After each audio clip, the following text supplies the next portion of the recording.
On va continuer notre série. Donc, on parle de l'œuvre du salut ces derniers jeudis. Depuis le début d'année, je crois, on a commencé. Et on va continuer. J'avais développé déjà sur 2 prédications, on parlait de l'expiation. Et j'aimerais qu'on puisse continuer un petit peu sur ce thème. On avait pu évoquer la question, c'est quoi l'expiation ? On avait évoqué pourquoi nous avions besoin de Christ dans l'expiation. Christ comme étant un personnage singulier dans le sens où il est totalement Dieu et totalement homme. On a pu voir ça la dernière fois, il y a 2 mois.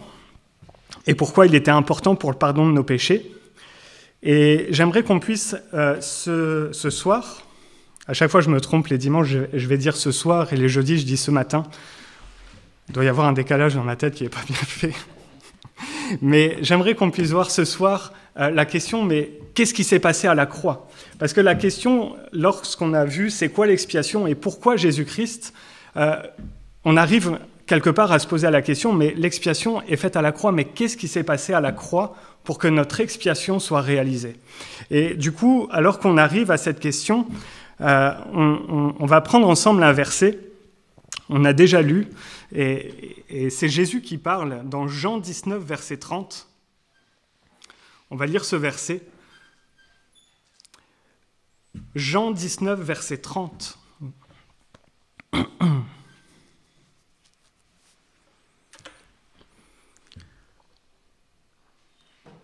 Jean 19, verset 30 nous dit « Quand Jésus eut pris le vinaigre, il dit « Tout est accompli » et baissant la tête, il rendit l'esprit. » À ce moment-là, Jésus, sur la croix, rend l'esprit, il meurt à la croix pour nos péchés.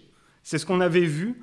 Dieu s'est fait homme, Christ est venu sur terre et il est mort à la croix pour nos péchés pour que nous puissions être pardonnés.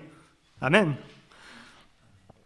Et la question, elle est importante de se dire, mais qu'est-ce qui s'est passé à la croix pour que notre expiation soit réalisée ? Elle est importante, pourquoi ? Parce que déjà, c'est une question qui a, si on regarde l'histoire de ces 2000 dernières années, l'expiation, c'est quelque chose qui a fait couler beaucoup d'encre. Beaucoup d'hommes, beaucoup d'érudits, beaucoup de personnes se sont penchés sur cette question et ont dit, mais il s'est passé ça à la croix. C'était telle façon de voir les choses qui nous permet de mieux comprendre l'expiation. Et sur les 2000 dernières années, il y a eu beaucoup de choses qui ont été écrites dessus. Et je ne vais pas dire ils ont tous eu faux et moi je viens avec la vérité ce soir. Mais je pense que l'ensemble de ce qu'ils ont pu dire, l'ensemble de ce qu'ils ont pu écrire nous permet de comprendre la profondeur de ce que Jésus a accompli à la croix et comment, non pas simplement je sais intellectuellement, mais combien ça vient affecter ma vie. Pourquoi ? Parce que lorsqu'on parle de qu'est-ce qui se passe à la croix, on parle du sacrifice de Christ. Amen. On parle du sacrifice de Christ à la croix. Et quand on cherche à mieux comprendre ce que Christ a fait à la croix et comment l'expiation s'est réalisée, quelque part on cherche à mieux comprendre son sacrifice, la profondeur qu'il a pour ma vie et comment il vient affecter ma vie tous les jours et comment je réagis face à son sacrifice. Amen. On réagit à son sacrifice, c'est-à-dire que comment je le prends pour moi, comment je le respecte, comment je le vis et comment je le fais mien, n'est-ce pas ? On va voir à travers ce soir, mais au fur et à mesure qu'on avance dans tous les thèmes qu'on peut faire, Fred faisait la justification, on parle de l'expiation, Olivier a parlé de la substitution, et on peut voir vraiment que ce n'est pas forcément des sujets où c'est une boîte qu'on a, on la ferme et puis hop, on passe au sujet suivant, ça n'a plus rien à voir. On voit vraiment que c'est vraiment des choses qui se fondent les uns avec les autres. Donc pardonnez-moi si je reparle un petit peu de substitution, je reparle un peu de justification. On va reparler un petit peu de tout ça. Pourquoi la croix ? Qu'est-ce qui s'est passé à la croix ? Comme je le disais, plusieurs personnes ont écrit dessus. On pourrait parler certains ont parlé de rançon. Jésus, c'est une rançon qui s'est faite. On pourrait dire, certains ont dit que c'est une expiation de satisfaction. Certains ont parlé d'une expiation non violente, là on arrive dans des théories plus récentes, mais il y a vraiment beaucoup de choses qui ont été écrites, et c'est vraiment important de regarder à cela, parce que la scène qui prend place lorsqu'on regarde le chapitre 19 de Jean, lorsqu'on regarde la crucifixion, il y a une scène qui commence à prendre place. Et cette scène, elle nous influence, n'est-ce pas? Et notre manière de comprendre le sacrifice de Christ, ça influence même notre langage. Je ne sais pas si vous avez déjà fait attention, mais lorsque nous prions, ou lorsque nous louons Dieu, on a toutes sortes de chants et on va dire « Mais Seigneur, tu as payé la dette de mon péché. » Amen. C'est ça l'expiation. Jésus a payé la dette. Amen. Jésus, tu es mort à ma place. C'est ça aussi l'expiation. Amen. Jésus est mort à ma place. Non. Jésus a vaincu la mort. Amen. Il a payé le prix. La Bible nous dit même qu'il s'est fait rançon pour mon péché. Amen. Il a souffert à ma place. Toutes ces choses sont des phrases que nous disons parce que nous comprenons l'expiation, nous comprenons le sacrifice de Christ, nous comprenons ce que Christ a fait et nous l'exprimons d'une certaine façon. Donc, s'intéresser à qu'est-ce qui s'est passé à la croix influence notre manière de vivre, notre manière de parler et notre relation à Christ. Amen.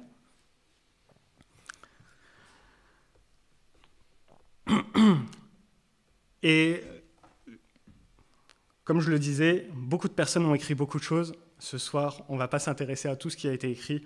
On n'a pas toute l'année pour regarder. On ne pourrait pas faire ça en un an. Mais on va regarder différentes façons de voir l'expiation, de voir ce qui s'est passé à la croix, de voir ce que Christ a fait. Et j'aimerais qu'on puisse s'arrêter sur... Olivier a abordé un thème. Olivier a parlé de la substitution. Et Olivier il nous a parlé de Jésus s'est substitué. Amen. Et j'aimerais qu'on s'arrête à nouveau et qu'on puisse parler, cette fois, de la substitution. Christ, c'est une substitution pénale. Amen. C'est une substitution pénale. Quand on regarde la scène de la croix, lorsqu'on regarde ce que Christ accomplit, lorsqu'on regarde le sacrifice de Christ, quelque part...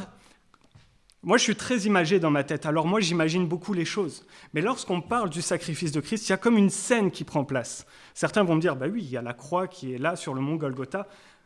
On peut aller même plus loin, parce que dans cette scène qui prend place, ça s'apparente à une scène de justice. Lorsqu'on regarde l'ensemble de l'Ancien Testament, lorsqu'on regarde tout le système sacrificiel, quelque part, Dieu cherchait à amener de la justice au milieu de son peuple. N'est-ce pas ? Lorsque Dieu demande au peuple d'Israël « Vous allez faire tel et tel sacrifice pour vous rapprocher de moi, pour être pardonné de mes péchés », c'est parce qu'il y a un besoin de justice, n'est-ce pas ?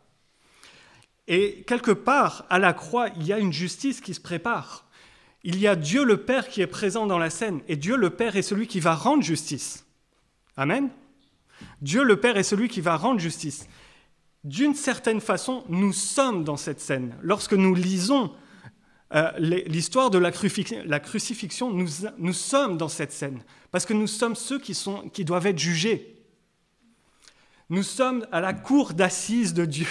Excusez-moi, c'est un terme français. On est à la cour d'assises, à la cour pénale, et Dieu va rendre son jugement. Et Dieu, par rapport à la loi qu'il nous a donnée, la loi a été faite pour révéler notre péché. Et à la lecture de la loi, Dieu donne la loi, Dieu lit la loi, et nous sommes condamnés. Alléluia. Le frère nous remonte le moral ce soir. Nous sommes condamnés, n'est-ce pas ? Et dans la même scène, Christ, Dieu le Fils, intervient. Il vient à ce moment-là, et il se substitue à nous, pénalement, pour prendre la peine de tous nos péchés et la payer pour nous. Amen. Il vient subir la peine à notre place au moment de sa mort. Lorsque nous lisons, quelque part, pardonnez-moi de le dire ainsi, mais lorsque nous lisons ce moment-là, sans Christ, d'une certaine façon, si je meurs sans Christ, c'est moi qui baissera la tête et qui rendra l'esprit. Et de la même façon, Je dirais pas, Père, Père, pourquoi m'as-tu abandonné? Mais je pourrais peut-être dire, Dieu, Dieu, pourquoi je t'ai abandonné? Parce que pénalement, je suis coupable et je serai loin de Dieu. La sentence sera rendue. Pénalement, je suis coupable. Et c'est ce qui se passe à la croix. C'est ce qui se joue à la croix. Cette façon de voir l'expiation, elle reprend plusieurs aspects qui sont importants dans la vie chrétienne. Elle parle de la colère de Dieu. Il y a une justice. Parce que Dieu est en colère, parce que l'homme a péché. L'homme s'est éloigné de Dieu. Il y a la colère de Dieu qui est là, n'est-ce pas? Et elle s'exerce par la justice de Dieu. Elle s'exerce par la justice de Dieu. Et également, dans la même scène, il y a tout l'amour de Dieu, puisque Dieu le Fils vient prendre notre place à la croix. Il se substitue à nous. Désolé, je me répète, mais il vient se substituer. Il est notre substitut. Il prend la peine. Ce que je devais subir, c'est lui qui le subit. Toutes les souffrances, tout ce que Christ a vécu, lorsqu'on lit tout le récit de la Passion, c'est moi qui aurais dû subir ça. Pour mon péché, c'est moi qui est coupable et c'est moi qui dois prendre ça. Mais par amour, Dieu le Fils est venu prendre cette souffrance, tout cela, pour moi, pour que je n'ai pas à le subir et pour que ma vie soit restaurée avec Dieu, pour que maintenant je puisse entrer dans la présence de Dieu. Amen. Dans son obéissance et dans son amour, Dieu le Fils vient prendre le châtiment de la colère de Dieu le Père sur lui. Ça tombe sur lui. Et c'est ça, on n'aime pas prendre la peine. Je ne sais pas vous, mais quand on vous cherche pour vous dire il va prendre, on n'a pas envie d'être à cet endroit-là. Mais Jésus lui-même, il est venu et il a accepté. Il est venu volontairement prendre cette peine. Pour moi, pour vous. Et c'est à notre place qu'il l'a prise. Souvent nous disons, Jésus, tu es mort pour moi. C'est vrai, mais pas seulement. Jésus n'est pas simplement mort pour moi, il est mort à notre place. Il est mort pour moi, c'est vrai. C'est vrai, ça n'enlève rien, mais il est mort à ma place. C'est moi qui devais être sur la croix, c'est moi qui devais prendre le châtiment. Mais c'est lui qui l'a pris. Amen. Il y a une substitution pénale qui prend place à cet instant. Dans le tribunal, Jésus est celui qui prend la peine à ma place. La pénalité est payée par Christ. C'est lui qui subit la chose. Et on évoque ici très largement ce qu'est la substitution pénale, l'idée que la justice de Dieu a été satisfaite. Mais ce n'est pas simplement ce qui prend place. C'est pour ça que je vous dis, beaucoup de personnes ont écrit beaucoup de choses, mais chacun touche d'une certaine façon à ce que Dieu va faire. Parce que au même moment qu'on parle de la justice de Dieu, on peut pousser la compréhension encore un peu plus loin. Si on parlait de la colère de Dieu le Père, il nous faut parler que l'honneur de Dieu le Père a été souillé par l'homme. N'est-ce pas? Lorsque l'homme et la femme sont dans le jardin et qu'ils décident d'être comme des dieux, ils souillent l'honneur du Père. Parce que quelque part, ils lui disent « on n'a pas besoin de toi ». Ils souillent l'honneur de Dieu parce qu'ils préfèrent être loin de Dieu. Mais celui qui a créé l'humanité, celui qui a créé l'homme et la femme lui disent « on n'a pas besoin de toi. On peut être comme toi. » Ils ne disent pas « on va être toi », ils disent « on peut être comme toi » et ça nous suffit. Ils souillent l'honneur de Dieu, n'est-ce pas? Ils souillent l'honneur de Dieu par leur péché. L'honneur de Dieu est souillé à ce moment-là. Et alors qu'on parlait d'une substitution pénale, mais le Fils vient par amour pour nous. Alléluia. On aime bien parler de Jésus est mort par amour pour nous. Mais pour restaurer l'honneur du Père, Jésus est venu mourir par obéissance au Père. Amen. Jésus n'est pas simplement mort par amour, il est venu mourir par obéissance. Dieu le Père envoie le Fils mourir à notre place. Et Jésus dit, oui, j'y vais. Pas simplement parce qu'il nous aime tout également, tout pleinement. Ça n'enlève rien. L'amour et l'obéissance n'enlèvent rien. Mais il obéit également au Père. Et par ce qu'il va faire, il va laver l'honneur. Amen. Il va laver l'honneur. L'élément ici, c'est de dire que notre péché, il a outragé, il a offensé, il a foulé aux pieds l'honneur de Dieu. L'honneur de Dieu est foulé aux pieds. Alors par obéissance, Christ vient payer notre dette d'honneur auprès de Dieu. Notre dette d'honneur est payée auprès de Dieu le Père. La justice de Dieu, offensée par le péché de l'homme, ça exigeait une satisfaction. L'honneur de Dieu devait être lavé. Ça exigeait une satisfaction. Et elle ne pouvait être rendue que par quelqu'un qui était à la fois Dieu, parce que seul Dieu pouvait payer la dette du péché de l'homme, et il devait être à la fois Dieu et humain, parce que c'est l'homme qui a péché. Et c'est pour ça que Jésus devait être homme et Dieu à la fois. Parce que Dieu seulement pouvait payer, et c'est l'homme qui avait péché. Et Jésus est venu comme un homme, tout en étant Dieu, pour payer notre dette.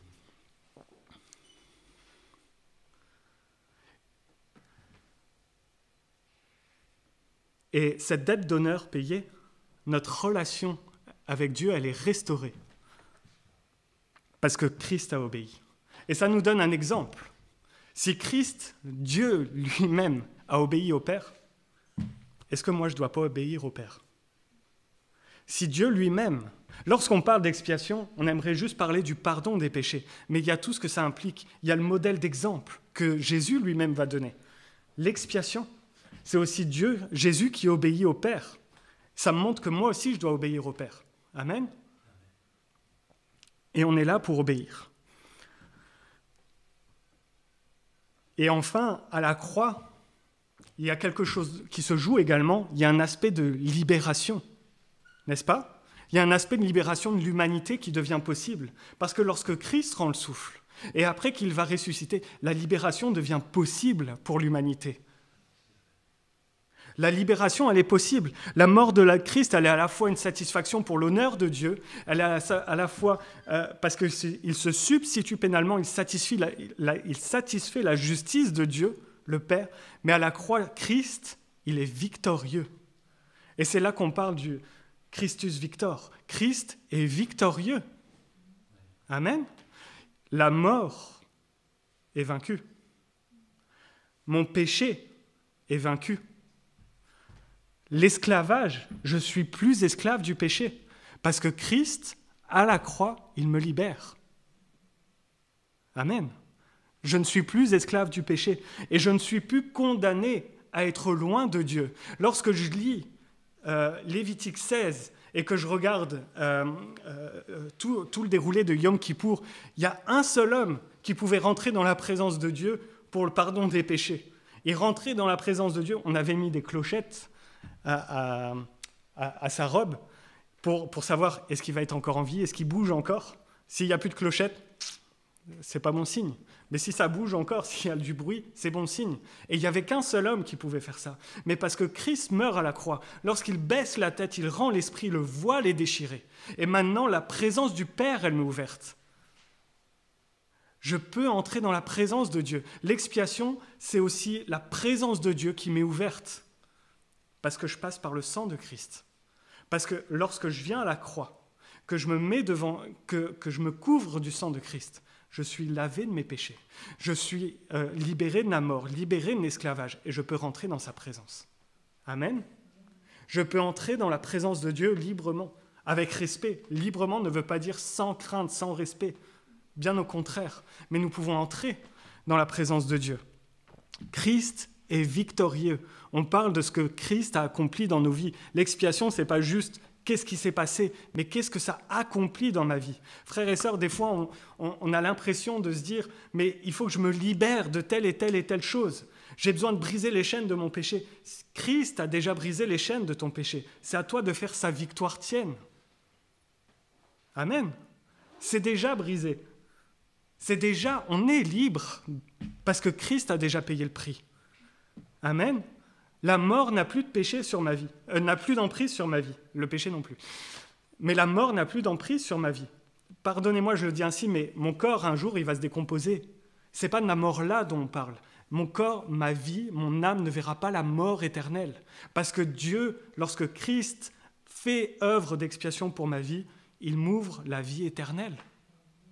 Amen. J'ai la vie éternelle en Dieu. Amen. Ce n'est pas telle ou telle chose qui va m'empêcher. Christ a tout vaincu. Christ est victorieux. Amen. Des fois, ce n'est pas j'ai besoin de me libérer de telle ou telle chose. J'ai juste besoin des fois de revenir simplement à la parole de Dieu et d'obéir à la parole de Dieu et de laisser Dieu changer ma vie. Amen. J'ai besoin de laisser Dieu changer ma vie. Et pour ça, je prends un exemple. Galates 2, verset 20. J'ai été crucifié avec Christ, et si je vis, ce n'est plus moi qui vis, c'est Christ qui vit en moi. Si je vis maintenant dans la chair, je vis dans la foi au Fils de Dieu qui m'a aimé et qui s'est livré lui-même pour moi. Je suis crucifié avec Christ. C'est-à-dire, j'aime bien dire ça, mais je ne me mets pas des clous dans les mains. Mais je prends son sacrifice et je le fais mien. Et ma vie lui appartient. C'est-à-dire que c'est lui qui a toute l'autorité, c'est lui qui a toutes les latitudes pour décider dans ma vie. Avec toute la sagesse qu'il me donne, il m'apprend à décider avec lui. Amen. Et Dieu m'ouvre la voie de la liberté. L'expiation, ce n'est pas juste « cool, j'ai plus de péché, mais maintenant je suis libre de ne plus pécher ». Jésus dira « va et ne pêche plus ». Ne péchons plus. Amen. C'est pas simplement parce que, cool, maintenant je vais obéir à tous les commandements, il faut une vie saine. Quand je dis ça, je dis pas qu'il faut vis ta vie comme tu veux et tout va bien. J'ai pas dit ça, d'accord ? Mais je fais les choses parce que j'aime mon Dieu, parce que je prends conscience que le sacrifice de Christ à la croix, c'est pas simplement une œuvre comme ça, un peu banale. C'est quelque chose de sacré, c'est quelque chose de fort, c'est quelque chose qui a de la valeur, parce qu'il a donné sa vie pour moi. Désolé, je vais être un petit peu tordu. Mais la semaine dernière, Fred parlait de l'alliance par rapport à la justification, et il parlait qu'on cherchait pour faire alliance, on cherchait un bœuf, on cherchait un taureau, on cherchait quelque chose comme ça, et on faisait une alliance. Je suis vraiment désolé, mais dans la Bible, lorsque on dit ils ont fait une alliance, littéralement dans le texte hébreu, c'est ils ont coupé l'alliance. Karat berit, c'est couper l'alliance. Couper l'alliance, ça voulait dire quoi ? Je ne suis pas tordu, hein, mais c'est littéral. C'était ce qui se faisait il y a des milliers d'années. Ils prenaient un bœuf, ils le coupaient en deux, passaient au centre. Si tu ne respectes pas l'alliance qui est arrivée au bœuf, ça va t'arriver. Le sacrifice de Christ, l'expiation, je rentre dans une alliance avec Dieu. Ce qui lui est arrivé à la croix, si je ne respecte pas l'éternel Dieu, quelque part ce qui est arrivé à la croix, ça va m'arriver. Parce que moi aussi, je descendrai au séjour des morts si je ne respecte pas qui il est, si je n'ai pas la crainte, si je n'ai pas l'amour pour lui. L'expiation, c'est ça aussi. C'est un respect profond, c'est une crainte de ce que Dieu a fait, de ce que Dieu a accompli pour ma vie. Il ne l'a pas fait juste en rigolant. Il l'a fait avec grande sincérité pour nous. Il l'a fait avec amour, avec obéissance. Et on doit le prendre avec révérence. Amen. L'expiation, c'est pour notre liberté également. Ce n'est pas juste, nous sommes lavés de nos péchés sont expiés, nos péchés sont notre péché est expié, c'est le terme. Mais Christ est mort à la croix, pas juste pour qu'on ait une vie sainte, dans le sens où il n'y a plus de péché dans notre vie, mais pour qu'on soit libre vis-à-vis du péché. Il n'a pas juste effacé les péchés du passé, mais il veut que dans l'avenir, je ne pêche plus. Et ça, c'est parce que j'ai cet amour pour lui qui se développe, parce qu'il y a cette crainte vis-à-vis de ce qu'il a accompli. Quand je dis crainte, ce n'est pas peur, non, c'est un profond respect. C'est un profond respect, c'est un profond amour pour ce qu'il a accompli. Et que tout ce qu'il a accompli, ça crée en moi l'envie de ne pas souiller ce qu'il a fait. Amen. Et nous sommes lavés de nos péchés L'expiation, c'est nous sommes lavés de nos péchés, nous sommes libérés de la mort, nous sommes libérés du péché, nous sommes libérés de tout ce qui nous mettait loin de Dieu. Et maintenant, nous pouvons entrer dans sa présence. Qu'est-ce qui s'est passé à la croix? Maintenant, je peux entrer pleinement et librement dans la présence de mon Dieu.